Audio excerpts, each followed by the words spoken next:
salaamaaleykum mbokku Jolof salaamaaleykum mbokku Gambie comme d'hab yaa ngi sa canal Family 221 TV ak sa frère le Sénégambien Boys ce chroniqueur ki lay ju actualité ki lay bégal ki lay safo Mister Thiam gars yi ñu ñëw ci ba léegi actualité parce que tout le temps dañuy topp actualité bu fekkente ne c'est intéressant ñu wax ci joxe ci suñu point de vue mu wax mën a nekk loo xamante ni ku si nekk dina ko jëriñu après la sortie du président Ousmane Sonko ci meeting boole boog cérémonie d'investiture bi nga xamante ni amaloon nañ ko fële ca Thiès Ousmane Sonko bu muy def discours dafa ñaan Sénégalais yi à ce que ku su nekk nga def benn contribution boo xamante ni 500 francs lay doon pour ñu mën a financer li nga xamante ni mooy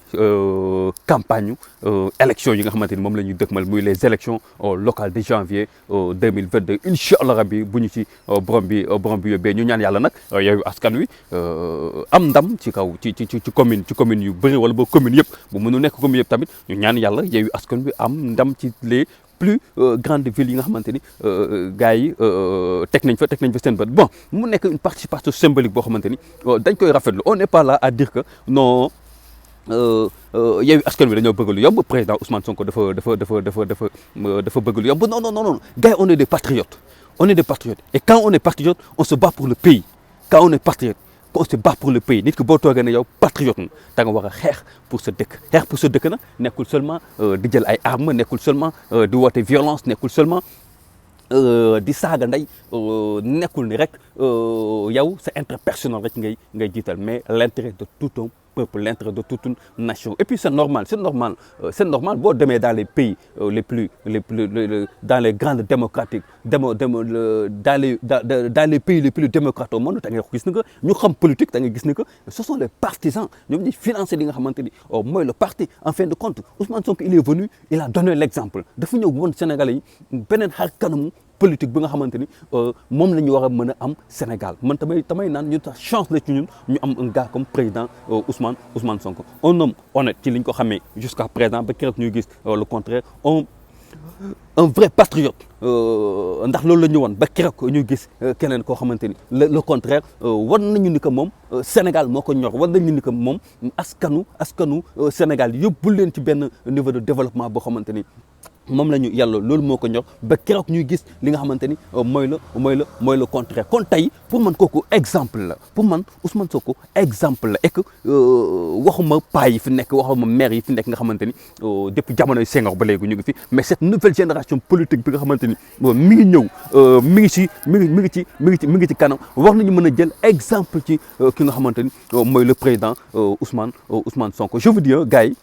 fu mu nekk ni man dama kontaan parfois dama koy wax man ni dama kontaan ba pare dama am espoir pour un développement du Sénégal ndax léegi les jeunes sont déterminés pour jël li nga xamante ni mooy la politique entre leurs mains bu ñu yaakaar rek ci paa yi bu ñu yaakaar rek ci maire yi dëgg la ñoom ils ont l'expérience parfois expérience dafay baax mais expérience bi dina baax te fu muy gënee mooy bu ñu jëlee benn jeunesse bu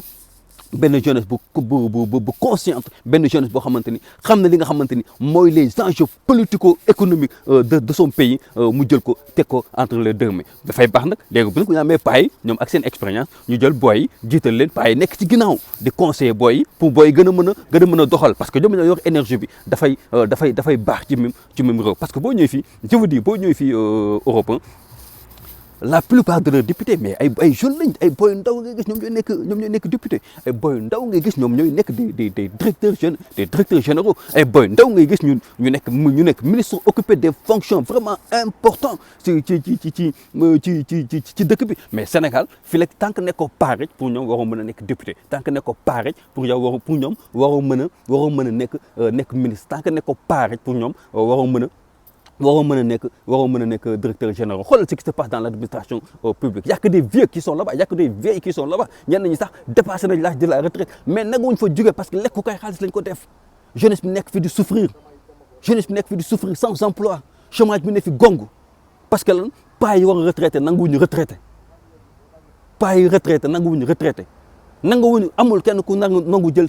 sa responsabilité mu jël l'homme qu'il faut teg ko à la place qu'il faut et c'est ça le mal du pays kon tey gars yi ñu ngi invité ñëpp à ce que ñu jàpp ci li nga xamante ni mooy le projet du président Ousmane Sonko mooy le projet de Yewwi Askan Wi visant visant les élections locales dama koy wax c'est pas la personne Ousmane Sonko ñun qui nous intéresse vraiment mais le projet bi nga xamante ni waa Pastef